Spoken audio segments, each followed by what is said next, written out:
Caribap, c'est le nouveau projet que nous sommes en train d'élaborer pour Interreg 5. Donc, Caribap est un peu le prolongement des deux projets précédents sur bananier qui ont été donc mis en œuvre dans le cadre de l'Interreg 4. Donc, ces deux projets, c'est Cabaret sur les maladies et puis Banane durable Caraïbes sur les systèmes agroécologiques, etc. Donc, Caribap, Cari pour Caraïbes et BAP pour banane et plantain. J'insiste sur ce point parce qu'au fait, jusqu'à présent, nous avons beaucoup travaillé sur la banane dessert, et en particulier la banane dessert export. Comme vous le savez, pour les Antilles françaises, c'est un enjeu économique, social très important, la banane dessert. Mais ce que nous souhaitons faire dans le cas de Caribap, c'est de diversifier et d'ouvrir un peu sur les usages locaux. Donc, c'est pour ça qu'il y a le plantain notamment. Donc, Caribap, il y aura deux aspects, banane dessert, mais également banane à cuire, banane locale, dont le plantain. Et au niveau thématique, il y aura également deux volets. Un volet variétal.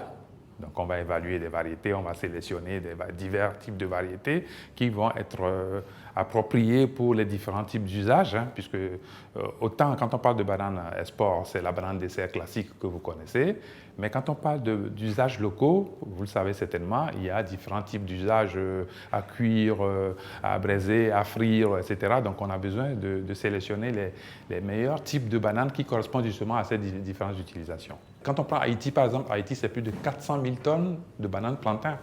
Donc, la banane plantain dans ce pays, c'est vraiment une nourriture de base. La République dominicaine, c'est plus de 400 000 tonnes aussi.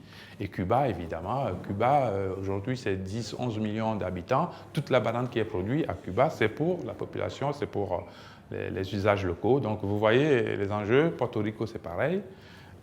La Jamaïque, j'y étais aussi. Ils ont la banane export qui repart. Mais la banane plantain occupe une place très importante. C'est pour ça que dans Caribap, nous voulions continuer à travailler sur la banane dessert, certes, mais également sur les bananes d'usage locaux, dont le plantain est une des composantes majeures. On a commencé à travailler sur Haïti. Pourquoi? Parce qu'Haïti, apparemment, il y a émergence d'une volonté de produire de la banane pour l'exportation dans un cadre de culture biologique. Et donc, dans le cadre de la rallonge du projet Interreg 5, on a entrepris un diagnostic sur les contraintes agronomiques dans le nord d'Haïti auprès de producteurs qui s'étaient lancés dans cette production de bananes biologiques.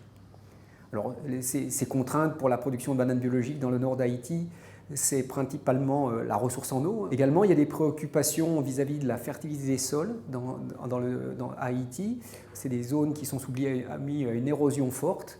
Et l'application de pratiques de culture conventionnelles avec du travail du sol, de la mécanisation, eh bien, fait subir des risques à la fertilité liés au phénomène d'érosion. C'est pour ça qu'on préconise de lancer un projet où on va développer des pratiques qu'on appelle de conservation des sols, avec des sols qui vont être protégés par des plantes de couverture et des aménagements vraiment limités au minimum pour réduire les actions traumatisantes sur les sols.